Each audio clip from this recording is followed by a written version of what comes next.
Marcos capítulo 7, versículos del 1 al 23. Se juntaron a Jesús los fariseos, y algunos de los escribas, que habían venido de Jerusalén, los cuales, viendo a algunos de los discípulos de Jesús comer pan con manos inmundas, esto es, no lavadas, los condenaban. Porque los fariseos y todos los judíos, aferrándose a la tradición de los ancianos, si muchas veces no se lavan las manos, no comen. Y volviendo de la plaza, si no se lavan, no comen. Y otras muchas cosas hay que tomaron para guardar, como los lavamientos de los vasos de beber, y de los jarros, y de los utensilios de metal, y de los lechos. Le preguntaron, pues, los fariseos y los escribas, ¿por qué tus discípulos no andan conforme a la tradición de los ancianos, sino que comen pan con manos inmundas? Respondiendo él, les dijo, hipócritas, bien profetizó de vosotros Isaías, como está escrito. Este pueblo de labios me honra, mas su corazón está lejos de mí. Pues en vano me honran, enseñando como doctrinas mandamientos de hombres. Porque dejando el mandamiento de Dios, os aferráis a la tradición de los hombres, los lavamientos de los jarros y de los vasos de beber, y hacéis otras muchas cosas semejantes. Les decía también, bien invalidáis el mandamiento de Dios para guardar vuestra tradición. Porque Moisés dijo, honra a tu padre y a tu madre y el que maldiga al padre o a la madre muera irremisiblemente. Pero vosotros decís, basta que diga un hombre al padre o a la madre, es corbán, que quiere decir, mi ofrenda a Dios, todo aquello con que pudiera ayudarte, y no dejáis hacer más por su padre o por su madre, invalidando la palabra de Dios con vuestra tradición que habéis transmitido, y muchas cosas hacéis semejantes a estas. Y llamando hacia toda la multitud, les dijo, oídme todos, y entended, nada hay fuera del hombre que entre en él, que le pueda contaminar, pero lo que sale de él, eso es lo que contamina al hombre. Si alguno tiene oídos para oír, oiga. Cuando se alejó de la multitud y entró en casa, le preguntaron sus discípulos sobre la parábola. Él les dijo, ¿también vosotros estáis así sin entendimiento? ¿No entendéis que todo lo de fuera que entra en el hombre, no le puede contaminar, porque no entra en su corazón, sino en el vientre, y sale a la letrina? Esto decía, haciendo limpios todos los alimentos. Pero decía, que lo que del hombre sale, eso contamina al hombre. Porque de dentro, del corazón de los hombres, salen los malos pensamientos, los adulterios, las fornicaciones, los homicidios, los hurtos, las avaricias, las maldades, el engaño, la lascivia, la envidia, la maledicencia, la soberbia, la insensatez. Todas estas maldades de dentro salen, y contaminan al hombre. Porque de dentro del corazón de los hombres, salen los malos pensamientos, los adulterios, las fornicaciones, los homicidios, los hurtos, las avaricias, las maldades, el engaño, la lascivia, la envidia, la maledicencia, la soberbia, la insensatez. Todas estas maldades de dentro salen, y contaminan al hombre. Hoy hablaremos de esas enseñanzas adicionales que existen en todas las congregaciones y en las mentes de muchos cristianos. Esas enseñanzas que se logran quedar con el tiempo se practican como verdades de la Biblia. Les llamamos tradiciones. ¿Cuánto poder tienen las tradiciones en la vida cristiana? ¿Cuánto estamos dispuestos a anteponer esas tradiciones frente a las palabras de Jesús? Si estaban en lo correcto o no, lo cierto es que muchas veces estas enseñanzas privadas se tornan en tradiciones que gobiernan las denominaciones. Las tradiciones son el producto de interpretaciones privadas que se hacen de las Escrituras y a la vez son implementadas al ritual de cada denominación semana a semana, de cómo hacer las cosas en la iglesia. Los menonitas encontraron en la Escritura muchas discrepancias con lo que hacían los católicos y luteranos de aquel tiempo. Encontraron que el bautismo tenía una importancia que la iglesia no reconocía. Así otras iglesias encontraron cosas que según su opinión son importantes en la vida de la iglesia. Muchas iglesias pagaron un alto precio por defender sus creencias, a menudo de manos de otras denominaciones. Estas correcciones en su momento dieron buen resultado en las nuevas congregaciones.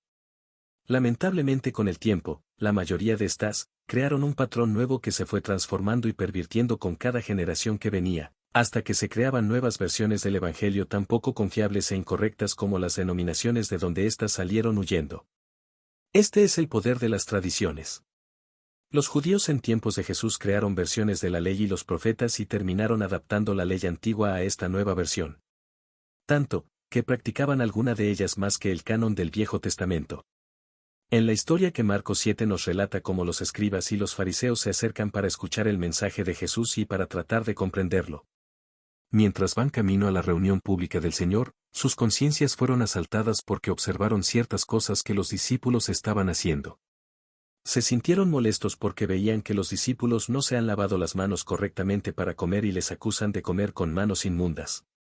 ¿Qué quieren decir con que los seguidores de Jesús comen con las manos inmundas? ¿Acaso no se habían lavado las manos? ¿Acaso es que Jesús no conoce el simple higiene de lavarse antes de comer los alimentos? No, para nada. Ellos se refieren a que en la tradición de los ancianos, el lavamiento de manos para comer es un ritual bien específico que involucra no un simple lavamiento de manos sino muchas veces. Además, existe una forma correcta de lavar los utensilios de metal y los demás enseres. Para los fariseos y escribas, aquella forma en que ellos lo hacían, no era la manera correcta. Por lo tanto, comen con manos inmundas. He aquí el punto de nuestro estudio. ¿De dónde salió esto? ¿De algún libro de la ley? De ningún libro sino de una práctica judía traspasada por generaciones. No estaba escrito nada pero sí existía de persona a persona el rito completo. Esto era parte de lo que se conocía como las tradiciones de los ancianos. Estas formas de hacer cosas se fueron cimentando en la vida judía al grado que su autoridad rivalizaba con las escrituras del Viejo Testamento. Hacerlo entre los judíos era muestra de respeto a Dios. Hoy en día estas tradiciones están escritas y se conocen como la Mishná. Los judíos siguen estas costumbres y ritos tanto como los reglamentos del Viejo Testamento y a veces prefieren estos en lugar de la palabra de Dios. ¿De dónde salió todo esto? Explican algunos estudiosos de historia que se iniciaron en tiempos de Nehemías. Nehemías era el copero del rey Artajerjes, quien al saber de la desolación de la ciudad de Jerusalén, se acercó al rey para pedir que se le concediera permiso de viajar a Jerusalén, y llevar los medios y la gente para reconstruir los muros y proteger lo que aún permanecía de la ciudad. Todos los judíos que habían quedado y los que llegaron con Nehemías trabajaron arduamente por conseguirlo. En el 7º mes de aquel año decidió una celebración que incluyera la lectura de uno de los libros de Moisés. Y se escogió a Esdras para que leyera del libro de la ley. Este es el relato. Se juntó todo el pueblo como un solo hombre en la plaza que está delante de la puerta de las aguas, y dijeron a Esdras el escriba que trajese el libro de la ley de Moisés, la cual Jehová había dado a Israel. Y el sacerdote Esdras trajo la ley delante de la congregación, así de hombres como de mujeres y de todos los que podían entender, el primer día del mes 7º. Y leyó en el libro delante de la plaza que está delante de la puerta de las aguas, desde el alba hasta el mediodía, en presencia de hombres y mujeres y de todos los que podían entender, y los oídos de todo el pueblo estaban atentos al libro de la ley. Y el escriba Esdras estaba sobre un púlpito de madera que habían hecho para ello, y junto a él estaban Matatías, Sema, Anías, Urías, Hilcías y Maasías a su mano derecha, y a su mano izquierda, Pedaías, Misael, Malquías, Asum, Asbadana, Zacarías y Mesulam. Abrió, pues, Esdras el libro a ojos de todo el pueblo, porque estaba más alto que todo el pueblo, y cuando lo abrió, todo el pueblo estuvo atento. Bendijo entonces Esdras a Jehová, Dios grande. Y todo el pueblo respondió, Amén, Amén, alzando sus manos, y se humillaron y adoraron a Jehová inclinados a tierra. Y los levitas Jesúa, Baní, Serebías, Jamín, Acub, Sabetai, Odías, Masías, Kelita, Azarías, Josabed, Anán y Pelaía, hacían entender al pueblo la ley, y el pueblo estaba atento en su lugar. Y leían en el libro de la ley de Dios claramente, y ponían el sentido, de modo que entendiesen la lectura. Dice que Esdras, escriba y sacerdote, mientras leía le ponía sentido al texto, de modo que todos los entendieran. Poner el sentido es lo mismo que interpretar la lectura. Los escribas no eran maestros de la ley, pero ahora había un precedente. Ya no serían simples copistas de documentos, ahora serían intérpretes de la escritura. Con el tiempo los escribas que siguieron hicieron lo mismo año tras año hasta que no bastó con ponerle el sentido a la escritura sino que decidieron que otra cosa podía decir el texto. Más adelante, estas opiniones se aceptaron, pasaron a ser nuevos ritos y costumbres, y finalmente se convirtieron en las tradiciones de los ancianos. Nosotros, quizá estamos pensando, estos judíos sí que la regaron. Queriendo hacer un bonito hicieron un feo. Gracias a Dios esa no es nuestra historia, ¿verdad? Bueno, no tan rápido. Esta tendencia de interpretar el texto es una costumbre que aún se practica. Ya hablamos de cómo las iglesias del Señor se dividieron en denominaciones. Estas congregaciones de cristianos afines a una forma específica de cristianismo se hicieron diferentes a los demás cristianos. Desde antaño nadie ha podido contestar la interrogante de cómo pueden coexistir dos interpretaciones cristianas diferentes y que hacen las cosas de diferente manera. Si la verdad de Cristo es una solamente, ¿por qué entre cristianos unos creemos de una manera y otros de otra? Nos hemos acostumbrado a vivir así. Aceptamos el hecho de que otros creen cosas de forma diferente como algo normal. A nadie le agrada enfrentar las ideas de otra iglesia. ¿Cómo pasó todo esto? Los primeros años de la iglesia, el Espíritu Santo era quien manejaba la iglesia y los asuntos irrelevantes de una congregación no eran tema de importancia. Lo básico, sin embargo, se mantenía intacto. Lo que nos apartaba no eran doctrinas sino opiniones. Con el tiempo llegó la época en que el Imperio Romano se convirtió al cristianismo. Roma trató de conciliar las ideas de todas las congregaciones cristianas que existían a través del imperio. Tras numerosos concilios aparecieron grupos separados de la Iglesia de Roma que no se adaptaron al matrimonio de la Iglesia con el gobierno romano y crearon una forma nueva de cristianismo. Roma había impuesto en el cristianismo ciertos rasgos de su forma de hacer las cosas. Por primera vez los líderes de la Iglesia recibían sueldo, los hermanos se reunían en un lugar hermoso que se asemejaba a los templos levantados anteriormente a dioses paganos de Roma. La iglesia pasó de ser una asamblea de hermanos que se reunían en cualquier lugar a una reunión semanal donde el ministro asalariado enseñaba la doctrina de Cristo dándole sentido al texto para que todos lo entendieran. Por primera vez, se utilizaba el estilo griego de enseñanza. Un maestro, un púlpito y unos oyentes sentados en filas. Interesante, ¿verdad? Jesús respondió. Hipócritas, bien profetizó de vosotros Isaías, como está escrito. Este pueblo de labios me honra, mas su corazón está lejos de mí. Pues en vano me honran, enseñando como doctrinas mandamientos de hombres. Porque dejando el mandamiento de Dios, os aferráis a la tradición de los hombres, los lavamientos de los jarros y de los vasos de beber, y hacéis otras muchas cosas semejantes. Así explica Jesús esta hipocresía. Bien invalidáis el mandamiento de Dios para guardar vuestra tradición. Porque Moisés dijo: honra a tu padre y a tu madre y el que maldiga al padre o a la madre muera irremisiblemente. Pero vosotros decís: basta que diga un hombre al padre o a la madre, es corbán, que quiere decir, mi ofrenda a Dios, todo aquello con que pudiera ayudarte, y no dejáis hacer más por su padre o por su madre, invalidando la palabra de Dios con vuestra tradición que habéis transmitido, y muchas cosas hacéis semejantes a estas. ¿Qué es eso de corbán? Simplemente que el mandamiento de Moisés obligaba al hijo a honrar a sus padres, dándoles el cuidado que se merecían al llegar a la vejez. Ahora, la tradición de los ancianos ha dado sentido al texto y ha salido con una interpretación increíble. Ahora el hijo tiene una salida al mandamiento que le dice que cuando el padre solicita ayuda a su hijo, éste simplemente le dice que no puede ayudarle porque todo lo que posee ha sido ofrendado a Dios. Está en su posesión pero es de Dios. Por lo tanto no puede ayudarle a su padre o a su madre invalidando el concepto de la ley de cuidar por el bienestar del anciano padre. Esto es hipocresía máxima. Y las tradiciones lo cubren todo en un manto de santidad y veneración a Dios. ¿Cuál es el sentido real de los diezmos y ofrendas? Que los diezmos sirvan para ayudar a los levitas, a las suegras, a los desamparados y a los visitantes. Dios pide al pueblo que diezmen para que siempre exista grano para alimentar a los que no tienen.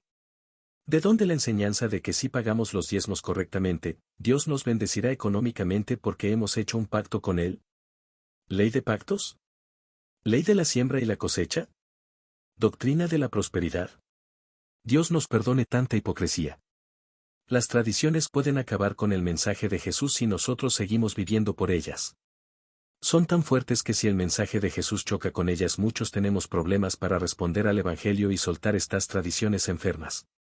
La tradición católica cree que el Papa es el vicario de la Iglesia. Los sacerdotes perdonan los pecados de sus fieles. Oh hermanos, esto es como una oleada de ideas anti-evangelio que se nos viene encima por todos lados. Pero Cristo aún no termina. Y llamando hacia toda la multitud, les dijo: oídme todos, y entended, nada hay fuera del hombre que entre en él, que le pueda contaminar, pero lo que sale de él, eso es lo que contamina al hombre. Si alguno tiene oídos para oír, oiga. Cuando se alejó de la multitud y entró en casa, le preguntaron sus discípulos sobre la parábola. Él les dijo: ¿también vosotros estáis así, sin entendimiento? ¿No entendéis que todo lo de fuera que entra en el hombre, no le puede contaminar, porque no entra en su corazón, sino en el vientre, y sale a la letrina? Esto decía, haciendo limpios todos los alimentos. Pero decía: que lo que del hombre sale, eso contamina al hombre.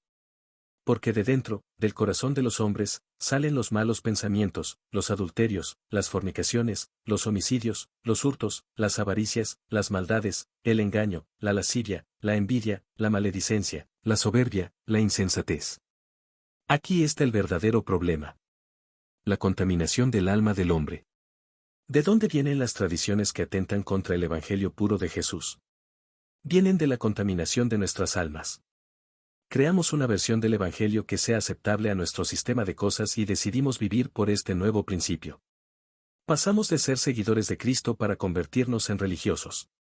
Ya lo que importa no es el Evangelio y la expansión del reino, sino cuántos adeptos podemos acercar a nuestra iglesia, a nuestra interpretación de iglesia y a nuestra versión de Cristo.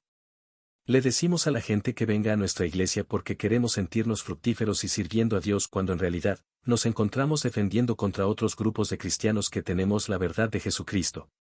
La verdad no es una tradición, la verdad es lo que Cristo dijo, lo que leemos en las Escrituras que Cristo dijo y lo que el Espíritu Santo nos revela que Cristo dijo.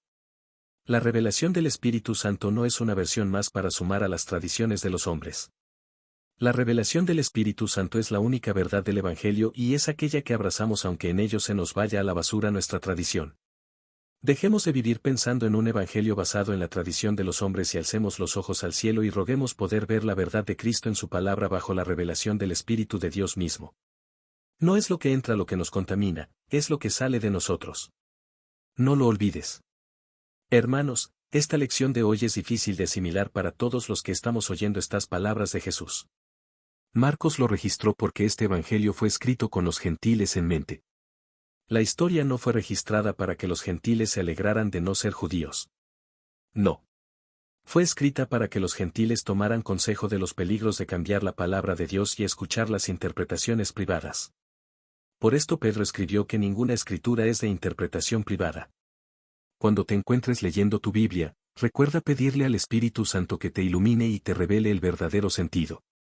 Y cuando leas el texto con las ideas preconcebidas, arrepiéntete y busca la ayuda del Espíritu Santo para comenzar a aprender de él. Dile: Señor, enséñame todas las cosas, enséñame todo lo que Cristo dijo mientras estuvo en la tierra y no permitas que me desvíe ni a la derecha ni a la izquierda. Dame la revelación para seguirte sin importar todo lo que he aprendido antes. Mucho, de hecho la mayoría quizá está bien, pero aún así quiero comenzar a leer las Escrituras como si fuera una hoja de papel sin anotaciones. Quiero escuchar la voz de Cristo como si fuera mi primera vez y aprender a vivir cerca de ti, sirviendo al 30, al 60 y al 100 por uno. Señor, que al llevar este mensaje a otros, ellos puedan ver en mí un mensaje limpio de tradiciones y costumbres aprendidas de los hombres. Que mi mensaje sea el tuyo siempre. Amén.